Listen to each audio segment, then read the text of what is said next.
Tribune diplomatic correspondent John McLean.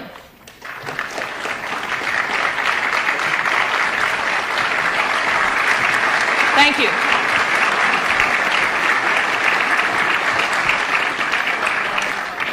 Our speaker today is the President of the Philippines, Ferdinand Marcos.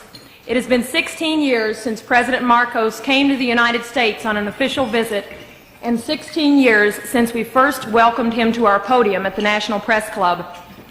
When he appeared before us then, he had just been elected president of the former American colony, which became an independent nation in 1946. We knew Marcos was a war hero. He got so many medals in World War II that when the young Major Marcos met four-star General Omar Bradley, the general saluted him. We also knew he was a persuasive fellow. How else could he have managed to get his wife, who is known to be strong and bright, to marry him after they'd known each other for only 11 days? And we knew he was experienced in overcoming political adversity. After all, the first case Mr. Marcos ever won as a lawyer was when he successfully defended himself from prison against a charge of murdering a political opponent of his father. The president of the press club at that time, Win Booth, remarked at the great warmth of the greeting Mr. Marcos received in 1966 and said, and I quote, "Your very presence reminds us that you and your great people are the faithful allies of our country in time of trouble. And that, sir, is something the American people and the men and women assembled in this room are not about to forget," end quote. But much has happened in those 16 years. In the interim, Mr. Marcos declared martial law, or what he called constitutional authoritarianism, and did not lift it for 11 years. There have been charges of corruption, abuses of human rights, and political repression, and recently the Archbishop of Manila called openly for him to resign.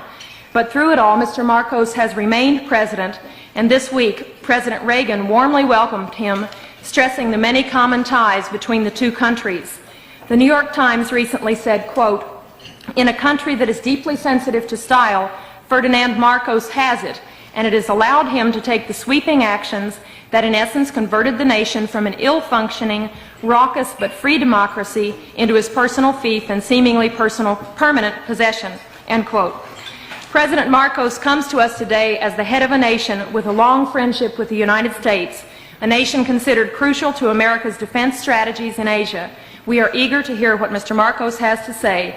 It's my pleasure to present to you Ferdinand Marcos, President of the Philippines.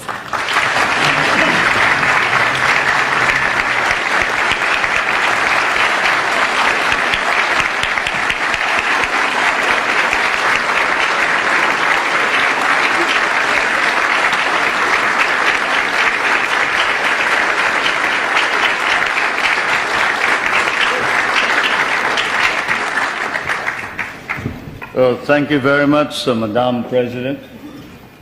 Distinguished guests, my friends.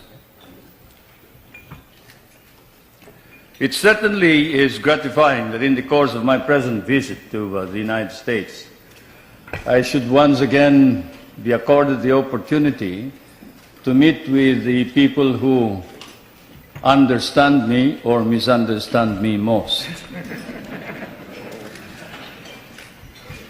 I'd like to thank all of you. I remember that our relationship, the relationship between the two countries can be opened up at one of 2 points by the historian or the curious investigator into world events. One, the military, which was Admiral or then Commodore Dewey sinking the Spanish fleet under Montojo on May 1st, 1898 in Manila Bay, and with the help of the Filipino revolutionaries under General or President Emilio Aguinaldo, who then proclaimed the first Philippine Republic. Incidentally, President Emilio Aguinaldo was the grandfather of Prime Minister Cesar Virata, who is here. My grandfather only commanded the revolutionary forces. We have changed places since then.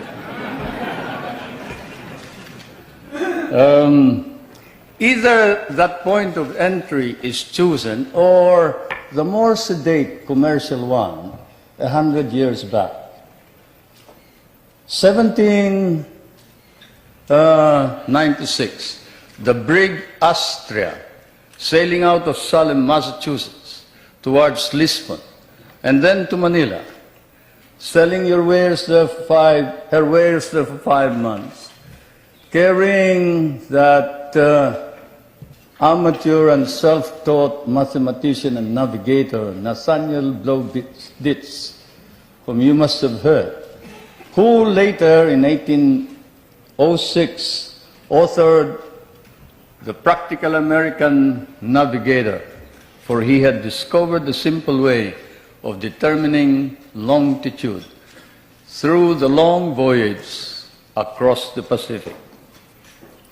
The American government bought the rights after 2 editions, and it has become standard text for all those who will study salesmanship from Kings Point to Annapolis. Either way, it has been dramatic and historic, and it was always to be so.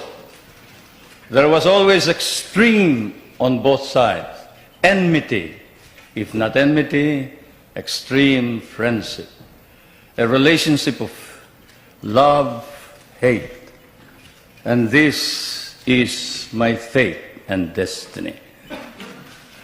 I thank you all for this privilege and this honor. It may be said that an official journal like mine ought always to visit with this press association, for, as someone once observed correctly, the American press is, of course, the 4th branch of government in this country. And then also it is well to remember that the so-called solicitude with which Americans regard developments in the Philippines is perhaps now more pronounced than in the devoted reportage by the American press on our country. This keen of the American interest of the American press notwithstanding, there is, I fear, some confusion in this country of what is happening in the Philippines today. It has been one of the shocks I encountered while preparing for my present journey, and also upon arrival here in Washington, to read in one of your outstanding papers a statement to the effect that the Philippines is still under military rule, which it is not, and that there is no civil government. Such misstatements, whether intended or otherwise, conveniently merge with more accurate reporting about the true situation in the country, resulting in much confusion and misimpressions about our country, require clarification.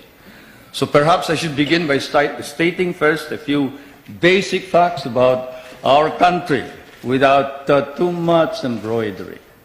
The Philippines is a republican state with a duly elected government at national and community level. We have a national constitution duly drafted by a constitutional convention elected and convened in 1970 and duly ratified by our people in 1973.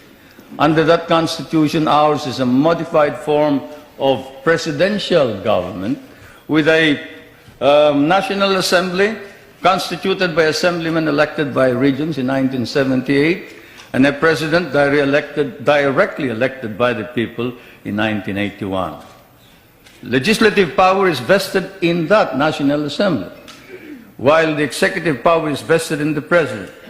And the party in power, the party that won the most number of members in this National Assembly, choose the leader of the legislature, and the leader is the Prime Minister, and is no other than Prime Minister Cesar Virata.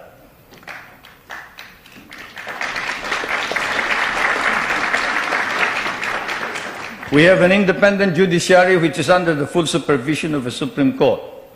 While it is claimed that human rights are not protected by the courts or that civil rights are not duly enhanced